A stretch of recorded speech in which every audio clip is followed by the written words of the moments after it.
یا علی اللہم صلی علی محمد و آل محمد۔ اعوذ باللہ من الشیطان اللعین الرجیم، بسم اللہ الرحمن الرحیم۔ الحمدللہ رب العالمین والعاقبۃ للمتقین والجنۃ للمؤمنین والنار للمنافقین۔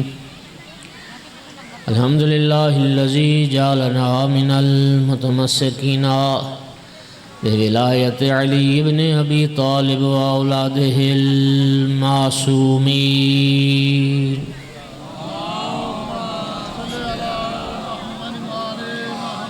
الحمدللہ الذی جعلنا من الباقین علی سید الشہداء واولادہ واصحابہ المظلومین۔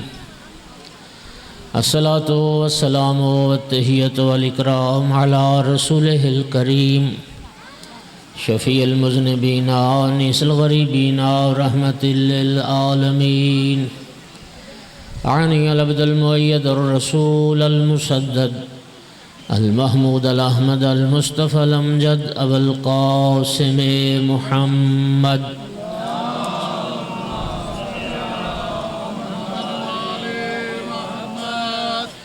ثم الصلاة والسلام والتحیۃ والاکرام علی آلہ الطیبین الطاہرین المعصومین المنتجبین المنتخبین المظلومین، واللعنۃ الدائمۃ علی اعدائہم ملعونین من یوم عداوتہم الی قیام یوم الدین وبعد یوم الدین، اما بعد۔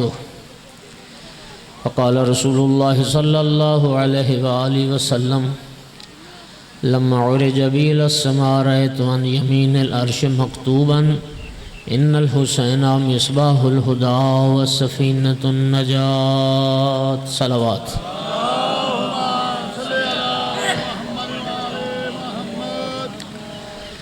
مومنین کرام، اللہ رب العزت نے ہم پر یہ کرم کیا کہ امام حسین علیہ السلام کے صدقے میں ہمیں مجلس کی صورت میں ایک مکتب عطا فرمایا۔ دنیا کے کسی مذہب میں تبلیغ دین اور ترویج دین کا ایسا مؤثر ذریعہ نہیں ہے جیسا اللہ نے مولا حسین علیہ السلام کے صدقے میں ہمیں عطا فرمایا۔ یہ اس کا ایکو بالکل ختم کر دو، ایکو نہیں جائیں۔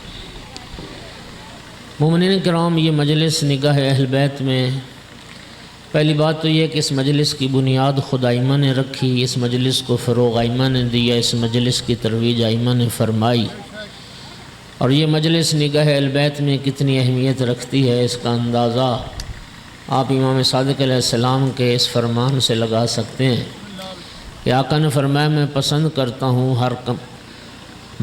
کرتا ہوں کہ ہمارے ماننے والے ہر 15 قدم کے فاصلے پر مل بیٹھیں اور ہمارا ذکر کریں۔ مومنین کرام، اس خمسہ کے دوران بھی میں نے یہ عرض کیا تھا، ہمارے ایک فقی گزرے ہیں مرحوم کاشف الغطا نجف اشرف کے، ان کا یہ جملہ ہے، آپ نے جملہ کئی بار سنا ہے، اصل جملہ ان کا ہے۔ انہوں نے فرمایا تھا کہ الاسلام محمدی الحدوث و حسینی البقاء۔ انہوں نے فرمایا تھا کہ یہ دین اسلام، یہ محمد مصطفیٰ صلی اللہ علیہ وآلہ وسلم کے ذریعے سے یہ اسلام وجود میں آیا ہے، اور حسین علیہ السلام کے ذریعے سے یہ باقی رہا ہے۔ وجود رسول اللہ نے اس کو بخشا، اور بقا مولا حسین علیہ السلام نے، یہ حسینی البقاء ہے۔ یہ مجلس میں نے عرض کیا کہ میں 2 احادیث مبارکہ نبی پاک صلی اللہ علیہ وآلہ وسلم کی عرض کروں گا، جس میں سرکار نے اس مجلس کے حوالے سے بیان فرمایا ہے۔ پہلی حدیث سنا میرے سارے شیعہ سنی بھائی، سرکار نے ارشاد فرمایا کہ ایک صلوات پڑھو ذرا سارے حضرات۔ اذا رأیتم روضۃ من ریاض الجنہ فرتعوا فیہا، یہ نبی کریم کی حدیث ہے اور شیعہ سنی سب نے لکھا ہے۔ سرکار نے فرمایا جب تم جنت کے باغات میں سے کوئی باغ دیکھو تو اس میں داخل ہو جاؤ، گھومو پھرو، چہل قدمی کرو۔ عرض کی کہ یا رسول اللہ اس ریاض الجنہ سے مراد کیا ہے، جنت کے باغ سے مراد کیا ہے؟ نبی کریم نے ارشاد فرمایا جس مجلس میں اللہ کا ذکر ہو، جس مجلس میں میرا ذکر ہو، جس مجلس میں میرے بھائی علی کا ذکر ہو، اور جس مجلس میں میری اہل بیت کا ذکر ہو، وہ مجلس جنت کے باغات میں سے ایک باغ۔ یہ ریاض الجنہ ہے جہاں آپ تشریف فرما۔ دوسری حدیث میں سرکار نے یہ فرمایا کہ مجلس میں شرکت کیوں کرنی چاہیے، مجلس میں جانے کی غرض اور جانے کی نیت کیا ہونی چاہیے؟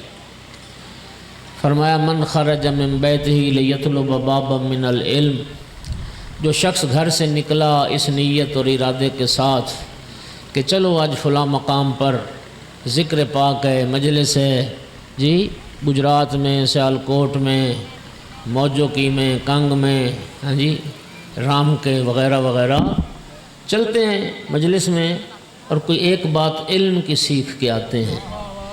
رسول اللہ فرماتے ہیں جو اس نیت سے آتا ہے تو پھر وہ، توجہ کیجئے گا، فَهُوَ سَالِكٌ عَلَى سَبِيلِ الْجَنَّةِ، وہ گجرات اور سیالکوٹ کی سڑکوں پر نہیں چل رہا ہوتا، وہ جنت کے راستے پہ چل رہا ہوتا۔ لِكُلِّ شَيْءٍ طَرِيقٌ، نبی پاک کی حدیث ہے، لِكُلِّ شَيْءٍ طَرِيقٌ وَطَرِيقُ الْجَنَّةِ الْعِلْمِ، فرمایا ہر شے کا کوئی نہ کوئی راستہ ہوتا ہے، جنت کا راستہ علم ہے۔ جنت کا راستہ، جہالت جہنم کی راہ ہے، علم جنت کی راہ۔ شکر ہے اس کریم اللہ کا جس نے ہمیں مدینۃ العلم اور مدینۃ العلم کے باب سے متمسک ہونے والوں اور تمسک کرنے والوں میں سے قرار دیا۔ اور یقین کیجئے میں نے کئی بار مجلسوں میں کہا اور آپ سارے گواہی دیں گے، قوم شیعہ کے پاس بچہ، جوان، بوڑھا، مرد، عورت، دین کے بارے میں، مذہب کے بارے میں، مکتب کے بارے میں، قرآن کے بارے میں، تفسیر کے بارے میں، حدیث کے بارے میں، حتیٰ فقہ کے بارے میں، حتیٰ مقتل اور تاریخ کے حوالے سے جتنا بھی علم ہے، جتنی بھی معلومات ہیں، ہماری قوم کے پاس 90% علم اسی مجلس امام حسین علیہ السلام کا صدقہ۔ اللہ کریم جزائے خیر دے۔ میں نے ایک معروف حدیث نبی کریم کی پڑھی ہے، رسول اللہ صلی اللہ علیہ وآلہ وسلم نے فرمایا لما عرج بی الی السماء، شب معراج جب مجھے آسمانوں پر لے جایا گیا تو میں نے اللہ کے عرش پر دائیں جانب ایک جملہ لکھا ہوا دیکھا، اور وہ جملہ یہ تھا جو اللہ کے عرش پر بھی لکھا ہوا ہے، ہر مومن کے دل پر بھی لکھا ہوا ہے۔ وہ جملہ یہ تھا ان الحسین مصباح الہدا و سفینۃ النجات، بے شک امام حسین علیہ السلام چراغ ہدایت ہیں اور امام حسین علیہ السلام کشتی نجات ہیں۔ مومنین کرام اللہ گواہ ہے کہ اگر امام حسین علیہ السلام قربانی نہ دیتے تو گھر گھر میں یزیدیت ہوتی۔ شیعہ سنی بیٹھے ہو، میری بات کا وزن کر لینا، امام بخاری نے اپنی صحیح میں لکھا ہے، اور بخاری کی جن لوگوں نے، جن علماء نے تشریح کی، شرح کی، ان شارحین نے بھی یہ جملہ لکھا۔ نبی پاک کے ایک صحابی ہیں انس بن مالک ان کا نام ہے، ذرا سنیے گا غور سے، کیا نام ہے؟ انس بن مالک۔ یہ بیٹا بیٹھ جاؤ بھائی، بیٹھ جاؤ بیٹھ جاؤ، بچہ چھوٹا سا ہے، توجہ سارے مجمع کی لے گا۔ یہ انس بن مالک رسول اللہ کے ایک صحابی ہیں۔ یہ 10 سال جب ان کی عمر تھی نا جناب انس کی، تو جناب انس کی جو والدہ تھیں وہ اس کو، بچے کو نبی پاک کی خدمت میں لائیں اور عرض یہ کی کہ یا رسول اللہ یہ میرا بیٹا آپ کی نوکری کرے گا، آپ اس کو اپنی خدمت کے لیے رکھ لیں اور یہ آپ کے پاس رہے گا، آپ کے جو کام ہیں یہ انجام دے گا۔ بات سمجھ آ رہی؟ نبی پاک کے پاس اس کی والدہ چھوڑ گئی۔ پھر یہ انس 10 سال، کتنا؟ 10 سال پورے رسول اللہ کی خدمت میں رہا، نبی پاک کی خدمت کرتا تھا، شب و روز چونکہ آقا کے ساتھ ہوتا تھا تو سرکار کے جو کام ہوتے تھے وہ یہ انجام دیتا تھا۔ اور اس وجہ سے پھر انس کے بارے میں مسلمان کہتے ہیں کہ رسول اللہ کی سنت کو یہ سب سے زیادہ جانتا ہے، پیغمبر کا طریقہ، پیغمبر کی سیرت، پیغمبر کی سنت بہت زیادہ جانتا ہے، چونکہ سب سے زیادہ وقت گزارا ہے۔ قدردان بیٹھو، ایک جملہ مجھے کہنے دو، اگر یہی معیار ہے، اور یہ معیار غلط نہیں ہے، معیار بالکل ٹھیک ہے، کہ جس بندے نے جتنا زیادہ وقت رسول اللہ کے ساتھ گزارا ہے تو رسول اللہ کی سنت کو وہ سب سے بہتر جانتا ہے، بولو نا یار۔ ایک بندہ پیغمبر کی آخری زندگی کے آخری سال میں اسلام میں داخل ہوا ہے، ہاں جی، آخری 2 سالوں میں جو فتح مکہ کے بعد داخل ہوئے وہ بہتر جانتے ہیں، یا جس کی زندگی رسول کے ساتھ گزری ہے وہ بہتر جانتا ہے؟ سنیں، اگر انس بن مالک رسول اللہ کی سیرت اور سنت کو بہتر جانتے ہیں اس لیے کہ 10 سال انہوں نے رسول کے ساتھ گزارے، تو پھر خدا کی قسم اسی معیار پر میں جملہ کہنے لگا ہوں، تول لینا، سب سے زیادہ پیغمبر کی سیرت اور سنت کو وہ جانتا ہے کہ توجہ کیجیے گا، جس کی آنکھیں کھلنے سے لے کر رسول کی آنکھیں بند ہونے تک جو رسول کے ساتھ رہا۔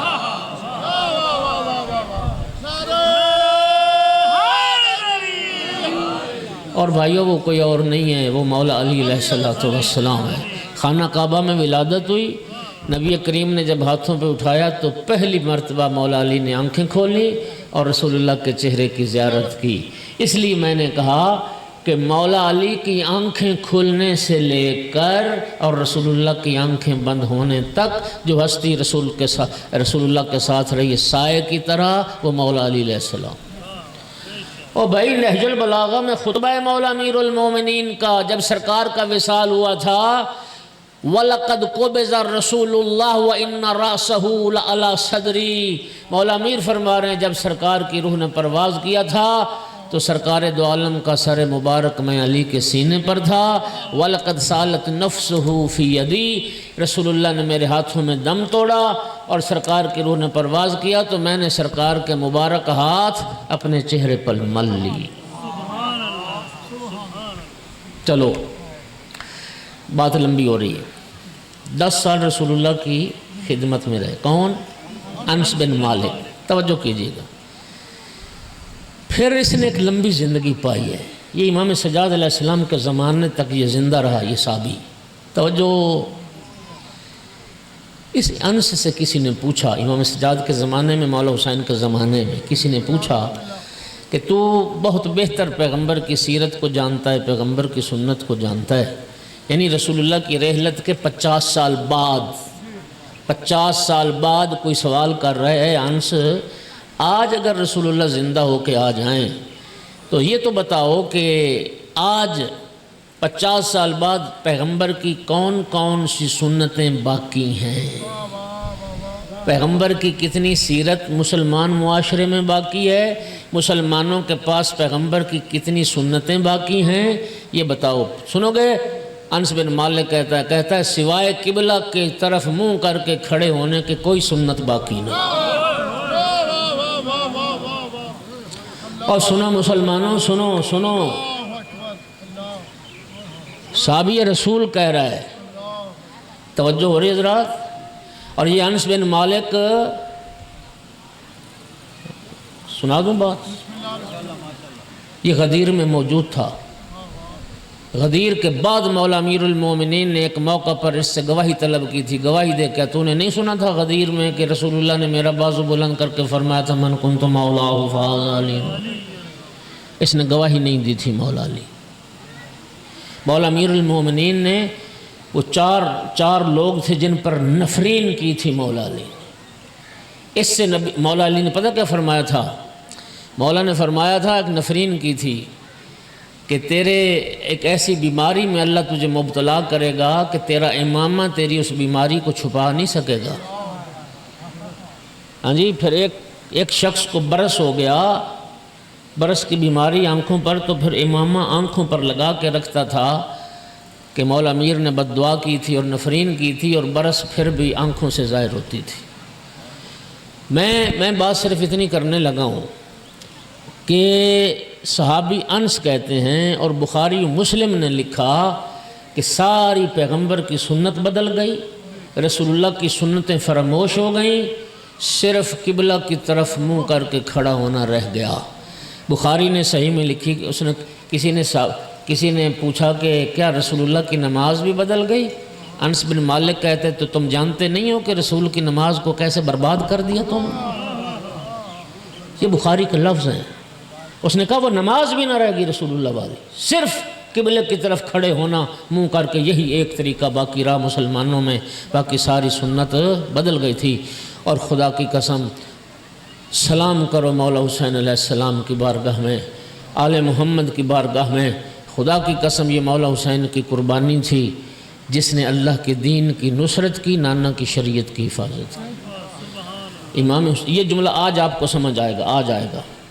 یہ جو مولا حسین علیہ السلام نے مدینہ سے چلتے وقت فرمایا تھا، انی لم اخرج عشرن ولا بطرن ولا مفسدن ولا ظالمن، میں جو قیام کر رہا ہوں یہ خود خواہی کے لیے نہیں، یہ کوئی میری ذاتی پسند نہیں ہے، یہ میری انا نہیں ہے، میں تکبر کے لیے نہیں، میں غرور کے لیے نہیں، میں ظلم کے لیے نہیں، میں زمین میں فساد پھیلانے کے لیے نہیں۔ کیوں؟ انما خرجت لطلب الاصلاح فی امت جدی رسول اللہ، میں تو نانا کی امت کی اصلاح کے لیے نکل رہا ہوں۔ اسیر بسیرت جدی رسول اللہ، یہ جملہ سنو، مولا حسین نے فرمایا میں اس لیے کربلا جا رہا ہوں، میں دنیا کو دکھانا چاہتا ہوں میرے نانا رسول اللہ کی سیرت کیا تھی۔ اپنے نانا کی سیرت کو اور اپنے نانا کی سنتوں کو زندہ کرنے کے لیے امام حسین علیہ السلام کربلا میں تشریف لائے، اور بصرہ والوں کو کربلا پہنچ کر بصرہ والوں کو ایک خط لکھا مولا حسین علیہ السلام نے۔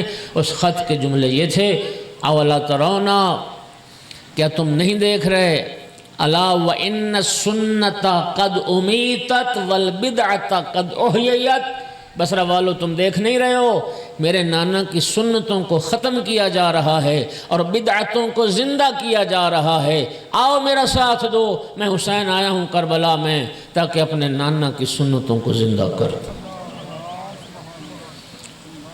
میرے دوستو، خدا کی قسم گھر گھر میں یزیدیت ہوتی اگر امام حسین علیہ السلام قربانی نہ دیتے۔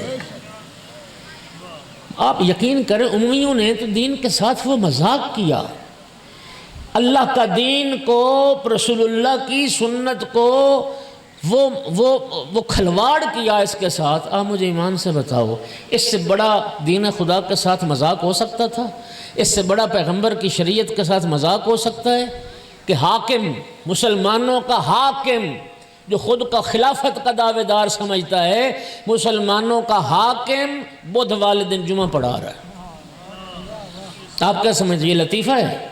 اور خدا کی قسم یہ لطیفہ نہیں۔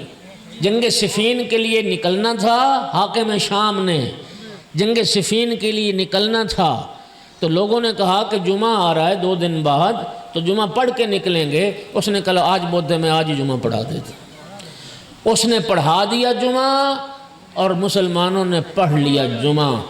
اب بتا ان سے کس دین کی توقع رکھتے ہو، ان سے کس شریعت پیغمبر کی توقع رکھتے ہو جو اللہ کے دین کی اتنی کھلی نافرمانی اور اللہ کے دین کے ساتھ اتنا مذاق، اور رسول اللہ کے ساتھ، رسول اللہ کی سنت کے ساتھ اتنا مذاق جنہوں نے کیا ہو۔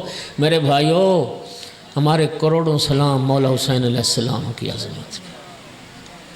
اس لیے رسول اللہ نے فرمایا تھا حسین منی و انا من حسین۔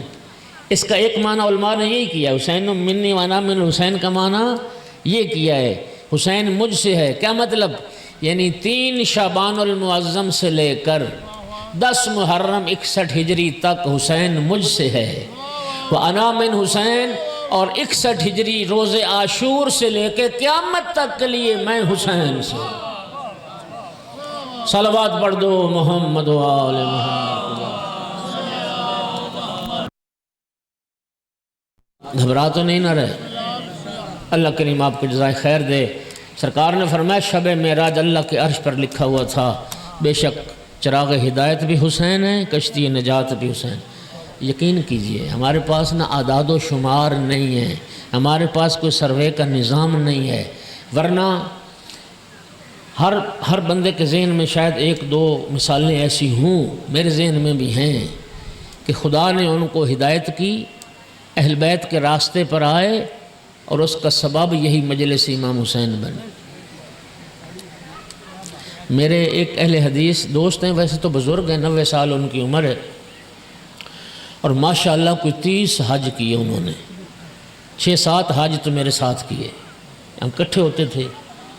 وہ بیوروکریٹ تھے، بہت بڑے افسر تھے، لیکن وہ گجرانوالہ کی اہل حدیث جامع مسجد کے وہ انتظامیہ میں رہے۔ میں نے خود ان سے پوچھا تھا کہ اللہ پاک نے کیسے آپ کی مدد کی؟ کہنے لگے کہ میں گجرانوالہ میں میری ڈیوٹی تھی، وہیں ہوتا تھا، تو رات کو عشاء کے بعد نا میں کلید بردار تھا اس مسجد کا، چابی میرے پاس ہوتی تھی، اور میں مسجد بند کر کے جب نکلا تو راستے میں مجلس ہو رہی تھی، اور علامہ حافظ کفایت حسین صاحب پڑھ رہے تھے، یہ نام انہوں نے بتایا۔ کہتے پتہ نہیں کیا ہوا، میرا دل کیا کہ چلو محرم ہے، چلتے ہیں آج مجلس سنتے ہیں، عاشقوں کی مجلس سن۔ مجھے کہنے لگے شرائط صاحب وہ دن پہلا دن تھا میرا جب میں امام حسین کی مجلس میں بیٹھا، اور اسی مجلس نے میری کیفیت بدل دی تھی۔ یقین کیجیے اسی مجلس نے میری کیفیت بدل دی تھی، اور وہی مجلس سبب بن گئی میری ہدایت کا، اور وہی مجلس ذریعہ بن گئی کہ میں نے اس مذہب اہل بیت کو قبول کر لیا، اور پھر قربانی بڑی دینی پڑی، بڑی قربانی۔ یقین کیجیے مجھے ان کی بات سن کے نا یاد آتا ہے، سنیے گا، امام سجاد علیہ السلام کا جو دور گزرا ہے نا، 6 اموی بادشاہ گزرے ہیں امام سجاد کے زمانے میں۔ یزید گزرا ہے، یزید کے بعد مروان گزرا ہے، مروان کے بس یزید کے بعد بلکہ معاویہ بن یزید تھوڑا سا عرصہ 40 دن تک وہ رہا، معاویہ صغیر جسے کہتے ہیں، پھر مروان آیا، تھوڑا سا وقت وہ رہا، پھر مروان کا بیٹا عبد الملک بن مروان آیا، پھر عبد الملک کے بیٹے آئے۔ 6 بادشاہوں کا دور، اموی بادشاہوں کا امام سجاد علیہ السلام نے گزارا ہے۔ بدترین دور عبد الملک بن مروان کا تھا، بدترین دور۔ یہ امام کے جملے ہیں، فرماتے تھے کہ عبد الملک بن مروان کا دور زمانہ حکومت کا ایسے ہی تھا جیسے فرعون کا زمانہ تھا۔ قرآن پڑھ لیں، 70,000 بچہ بنی اسرائیل کا فرعون نے ذبح کروایا تھا تاکہ موسیٰ دنیا میں نہ آنے پائے۔ عبد الملک بن مروان کے زمانے میں حجاج اس کا گورنر تھا عراق میں، 80,000 سے 1,00,000 شیعہ علی اس نے قتل کروایا ہے۔ اور یہ ملعون پتہ کیا کہتا تھا؟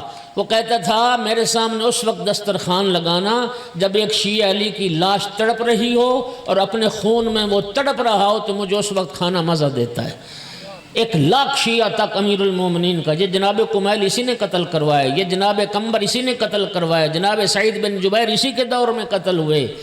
امام فرماتے ہیں یہ ایسے ہی تھا جیسے فرعون اپنے زمانے میں تھا، عبد الملک اپنے زمانے کا فرعون تھا اہل بیت کے شیعوں کے لیے۔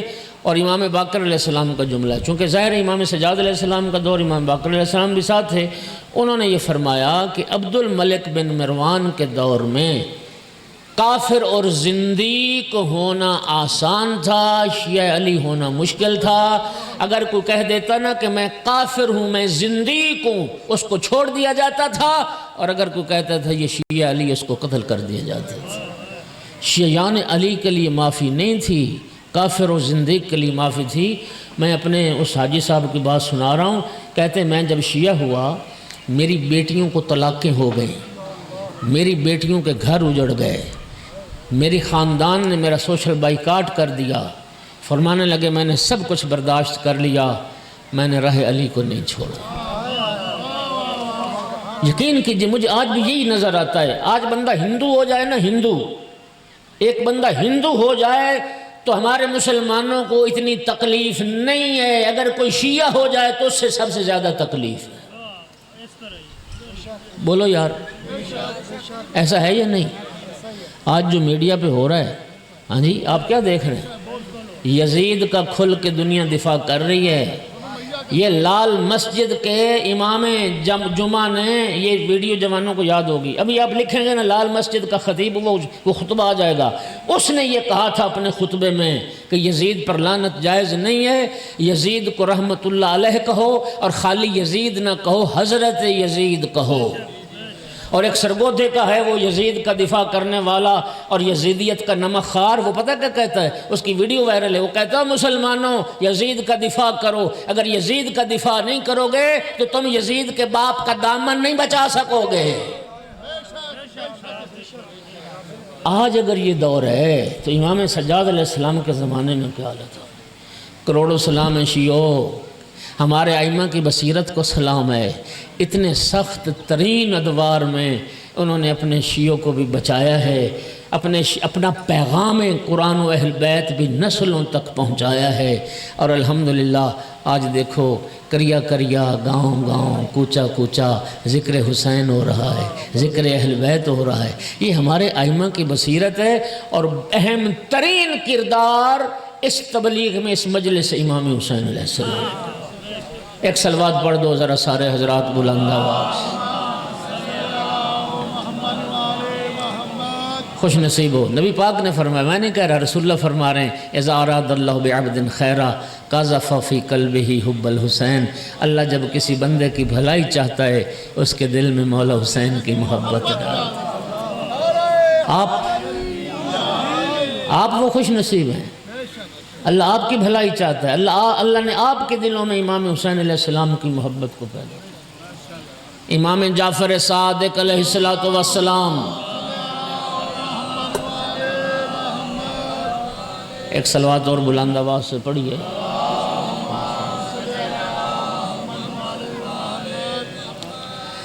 امام نے فرمایا اللہ نے شہادت عظمیٰ کے عوض تین چیزیں مولا نے امام حسین علیہ السلام کو عطا کی۔ توجہ، پہلی چیز مولا حسین علیہ السلام کو جو شہادت عظمیٰ کی عوض ملی، دیکھو امام حسن علیہ السلام اور امام حسین علیہ السلام تمام فضائل و کمالات میں برابر کے شریک ہیں، لیکن چونکہ امام حسن کی شہادت سری شہادت ہے، مولا حسین کی شہادت جہری شہادت ہے، اور یہ خود مولا حسن علیہ السلام کے جملے ہیں۔ مولا حسین سے فرمایا تھا لا یوما کا یوم کا یا ابا عبداللہ، حسین بھائی تیرے دن جیسا دن، عاشور جیسا دن نہ کسی نبی پر گزرا نہ کسی وصی نبی پر گزرا۔ عاشور جیسا دن نہ کسی نبی پر آیا نہ کسی وصی نبی پر آیا۔ تین چیزیں شہادت عظمیٰ کے عوض اللہ نے مولا حسین کو عطا کی۔ پہلی چیز جعل الامامۃ فی ذریۃ الحسین علیہ السلام، اللہ نے امام حسین علیہ السلام کی نسل میں امامت کو قرار دیا۔ 9 معصوم امام اللہ نے امام حسین کی اولاد سے قرار دی۔ دوسری چیز جو عطا فرمائی، توجہ چاہوں گا، جعل الشفا فی تربۃ الحسین علیہ السلام، اللہ نے کربلا کی مٹی میں شفا کو رکھ دیا۔ اللہ نے تربت سید الشہداء کو خاک شفا بنایا۔ معصوم کی حدیث ہے جس بیماری کی کوئی دوا نہ ہو خاک کربلا اس کی دوا ہے۔ اور تیسری چیز جعل الاجابت تحت قبۃ الحسین علیہ السلام، اللہ نے امام حسین علیہ السلام کے اس گنبد کے نیچے قبولیت دعا کو رکھا ہے، استجابت دعا کو رکھا ہے۔ خدایا واسطہ محمد و آل محمد کا جب تک زندگی رہے ہمیں معرفت کے ساتھ بار بار والی کربلا کی زیارت نصیب کرتا ہے۔ بس اس سے زیادہ مناسب بھی نہیں، اور شاید اتنا ہی کہا گیا تھا، چونکہ پڑھنے والے سارے پہنچ رہے ہیں، تو رابی صاحب بھی تشریف لائیں، آغا بھی آئے بیٹھے، تو میں شاہد بھائی میں پھر 2 جملے ذکر مصیبت کے، اور آپ جانتے ہی ہیں کہ میں تو پھر جب زیادہ پڑھنے والے ہوتے ہیں تو پھر میں عمدن مصائب تھوڑا پڑھ لیتا ہوں، باقی کوئی باتیں زیادہ کر لیتا ہوں۔ خدا آپ کی اس سعی کو قبول فرمائے۔ میں عزاداروں بس ایک جملہ، جنگ خیبر کا جب اختتام ہوا، آپ جانتے یہودیوں کے ساتھ جنگ تھی، اور خیبر میں جو یہودی رہتے تھے ان کا سردار تھا حیی بن اخطب۔ حیی بن اخطب، اتنے یہودی پہلوان تھے خیبر میں، سب مولا علی علیہ السلام کے ہاتھوں واصل جہنم ہوئے۔ اور یہ 2-4 یہودی نہیں مرا، بنتر حارث، یہ 2-4 یہودی نہیں مرے، 950 یہودی قتل ہوا خیبر میں۔ خیبر فتح ہو گیا، یہودی عورتیں جو تھیں وہ قید کر لی گئیں، اسیر کر لی گئیں۔ جناب بلال حبشی نے یہودی عورتوں کو قید کر کے لائے۔ ان عورتوں میں اس سردار حیی بن اخطب کی بیٹی تھی صفیہ، جو بعد میں ام المومنین صفیہ بنی۔ یہ یہودیوں کی شہزادی تھی، سردار کی بیٹی تھی، 17 سال اس کی عمر تھی۔ جب جناب بلال لائے نا تو سرکار نے دیکھا کہ صفیہ کی حالت غیر ہے، رو رو کے آنکھیں سرخ، چہرہ اس کا زخمی۔ رسول اللہ نے پوچھا صفیہ تمہاری حالت غیر ہے، کسی مسلمان نے کچھ زیادتی تو نہیں کی؟ کہتے نہیں اللہ کے رسول مجھے کسی مسلمان نے کچھ نہیں کہا۔ سرکار نے فرمایا تمہاری یہ حالت کیوں ہو گئی؟ جناب بلال کی طرف اشارہ کر کے کہتے یہ شخص جو مجھے قید کر کے لایا ہے اس نے مجھے وہاں سے گزارا ہے جہاں میرے بھائیوں کی لاشیں پڑی ہوئی تھیں۔ کہتی میں نے جب بھائیوں کی لاشیں دیکھی پھر مجھ سے برداشت نہ ہوا، میں نے گریہ کیا، میں نے منہ پہ ماتم کیا، میں نے چہرے کو خراشا، اس لیے میری حالت لفظوں کا ذمہ دار ہوں۔ رسول اللہ نے ناراض ہو کر فرمایا بلال کبھی بہنوں کو بھی بھائیوں کی لاشوں پر سے